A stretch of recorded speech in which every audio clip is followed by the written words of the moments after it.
লাঠির উপর হেলান দিয়ে দাঁড়িয়েছিলেন। জিনজাতি অজস্র পরিশ্রম করতেছে, তাকায় দেখতেছে সুলাইমান আমাদের দিক তাকা আছে, পাথর কেটে কেটে মসজিদ বানাইতেছে রে। আল্লাহ রাব্বুল আলামিন মালিকুল মউতকে পাঠায় দিয়েছিলেন ভাই।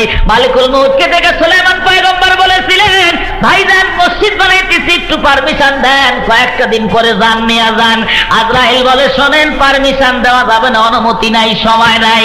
আল্লাহ রাব্বুল আলামিন বলে, সুলাইমান রে, আমার ঘর আমি বানাবো, তোমার এত ঠেকা বললো কিসে? মসজিদ কার ঘর? আরো জোরে বলেন, কার ঘর? খালিকা আমি না হলে এই মসজিদ থাকে? আমার বাইরে আপনার কথা বলেন না। আল্লাহর ঘর রক্ষা করবে আল্লাহ।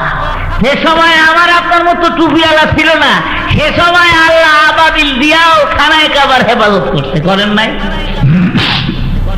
কাজে আমার আপনার মতো মানুষ দিনের কাম না করে, আল্লাহ মশা মাছি দিয়া, ফাসিক ফুজ্জার দিয়াও দিনের কাম করায় নিবে। বন্ধুগণ, জান বাইর হয়ে গেছে। সুলাইমান পয়গম্বর বলছেন, আল্লাহ একটা দরখাস্ত, চলে যাব, রাজি আছি। লাঠির উপর ভর করে দাঁড়ায় আছি, মসজিদের কাজ কমপ্লিট না হওয়া পর্যন্ত যেন এই অবস্থায় আমি থাকি। জিন জাতি যদি গায়েবের খবর জানতো ভাই, কাজ করতো না। জিনেরা মনে করছে ওই যে সুলাইমান দাঁড়ায় থেকে দেখতেছে, উনি যদি দেখে কাজে ফাঁকি দিচ্ছি, আমাদের জান খতম করে ফেলাবে, তাড়াতাড়ি কাম কর। 6 মাস পরে যখন লাঠির মধ্যে ঘুম ধরে গেছে, লাঠিখানা ভাঙ্গে যখন পড়ে গেছে, জিনজাতি যায় দেখতেছে, দেখতো কয়দিন আগে মারা গেছিল।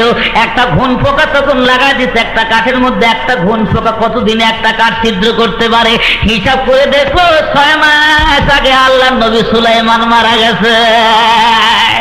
জিনজাতি বলা হয় রে, আগে যদি জানতাম সুলাইমান মারা গেছে, তাহলে আমরা হাড় ভাঙ্গা খাটুনি এই জায়গার মধ্যে খাটা লাগতো না।